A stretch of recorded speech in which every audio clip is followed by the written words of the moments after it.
Sidney Reilly, espía y caballero, dirigió por su cuenta varias operaciones contra Rusia y la revolución bolchevique. Combinaba una habilidad muy de James Bond para disfrazarse, seducir e infiltrarse con fantasías infantiles de patio de colegio. Llegó a proponer en serio quitarle personalmente los pantalones a Lenin y, por si no bastara, también a Trotsky. Les haría desfilar por Moscú y así acabaría con la revolución bolchevique.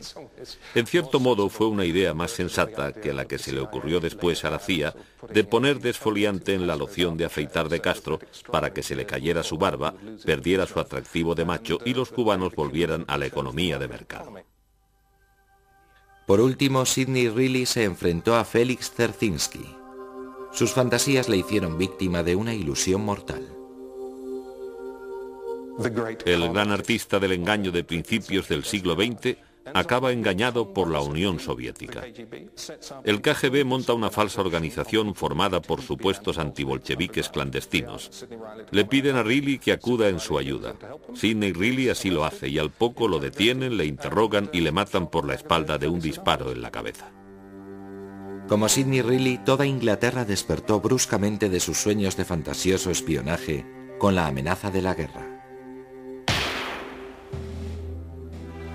Cuando a principios de siglo Alemania acumulaba su poder militar, una fiebre del espionaje recorrió Gran Bretaña. La gente creía ver por todas partes agentes alemanes disfrazados de camareros, peluqueros y turistas. La histeria colectiva fue tal que el gobierno británico tuvo que crear el primer servicio secreto profesional del mundo, el MI6. Su primer jefe fue un espía caballero, oficial de la Armada, piloto y aficionado a conducir coches de carreras, Sir Mansfield Cumming, alias C. Era maravillosamente británico. No podía ser de ningún otro país.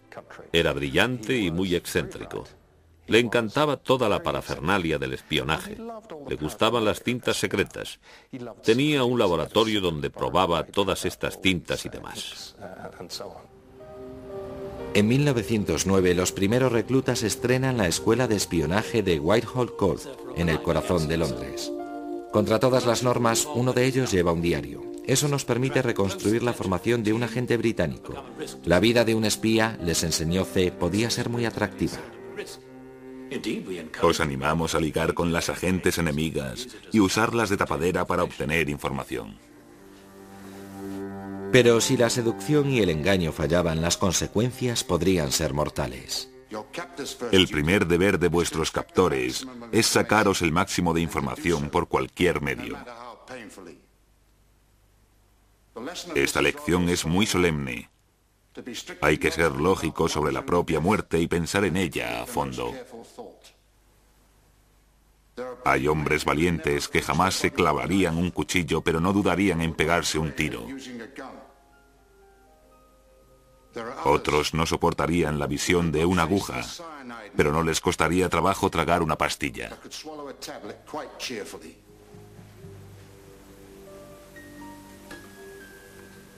Anotaremos cuidadosamente cuál de estos medios preferís llevar encima y vuestra promesa de usarlo en las circunstancias adecuadas. La muerte es una opción viable. En 1914 la amenaza alemana se volvió real.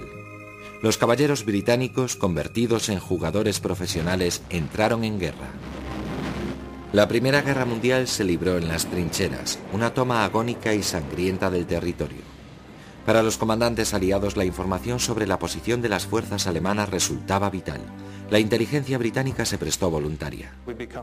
Mejoramos en la decodificación, los interrogatorios a prisioneros de guerra y también en lo que se daría en llamar inteligencia de imágenes, las que obtienes sobrevolando a las fuerzas enemigas, aunque por entonces no podíamos adentrarnos mucho tras sus líneas.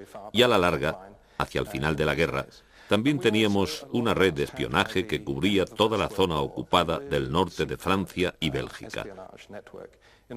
La Dame Blanche, la Dama Blanca.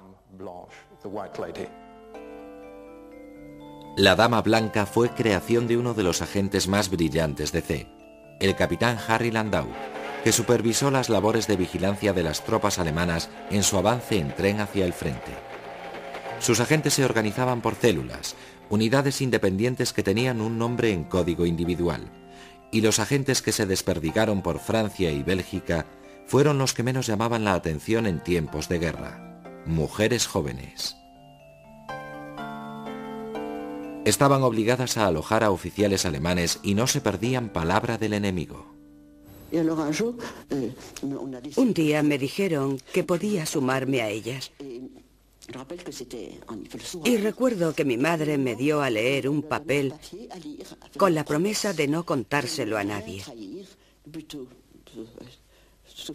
Aguantar lo que fuera antes que traicionar a la causa. Estábamos todas decididas a morir antes que traicionar a la causa. Hablábamos con los soldados a los que alojábamos, sobre todo con los cocineros. Preguntábamos de dónde eran, si tenían familia. Al cabo de un par de días nos lo contaban todo.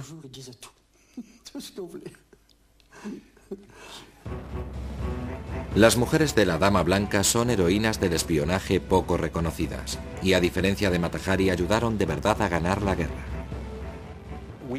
Llevábamos un mapa secreto con la disposición de las fuerzas alemanas.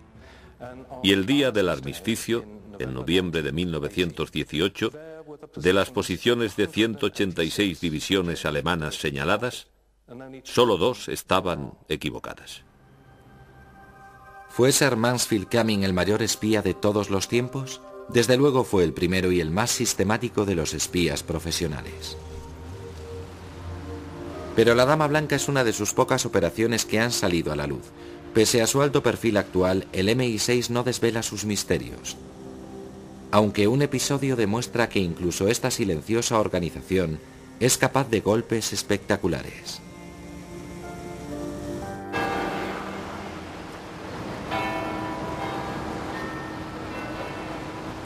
La historia empieza en 1974 en Dinamarca.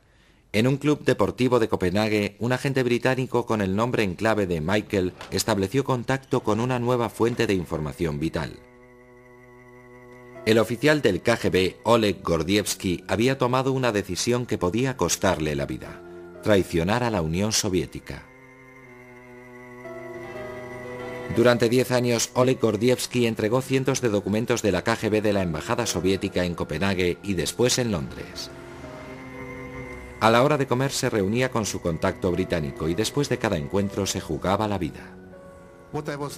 Yo pensaba, mientras estoy aquí, a salvo, comiendo en un piso franco de los servicios británicos con estos documentos prestados, el hombre del puesto que tiene la responsabilidad de controlar toda la documentación reservada del puesto de la KGB puede hacer un registro.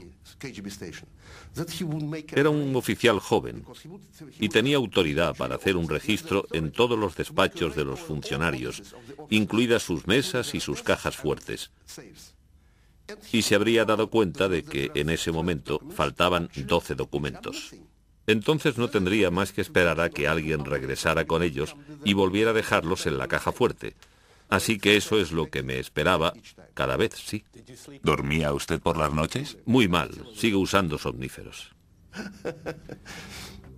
En 1985 la pesadilla de Oleg Gordievsky se hizo realidad.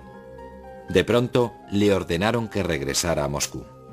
Un espía soviético infiltrado en la CIA, Aldrich James, había contado a sus jefes del KGB que había un agente doble. Gordievsky era el primer sospechoso. En el caso del señor Gordievsky, sabía que el SIS tenía una buena fuente, especialmente buena, así que até cabos, y eso nos permitió identificar quién era. De día, a Oleg Gordievsky le drogaban e interrogaban en la central del KGB. De noche esperaba en casa bajo vigilancia a que los británicos montaran una gran operación de rescate por la frontera con Finlandia. Durante esa época, esos días de mi huida, no podía creérmelo. Me estaba sucediendo y aún así me parecía vivir una película.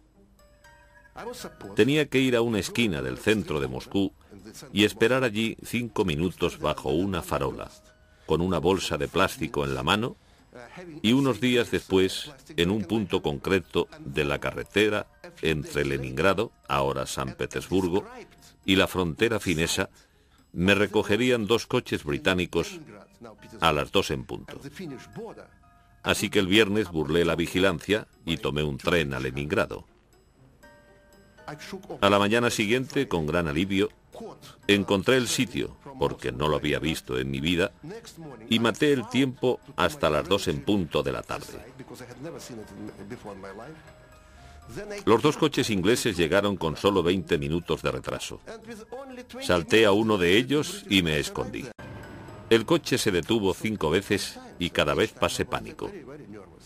Pero por fin salimos del territorio soviético y el colega británico se puso a cantar Finlandia de Sibelius para mí y enseguida me di cuenta de qué significaba.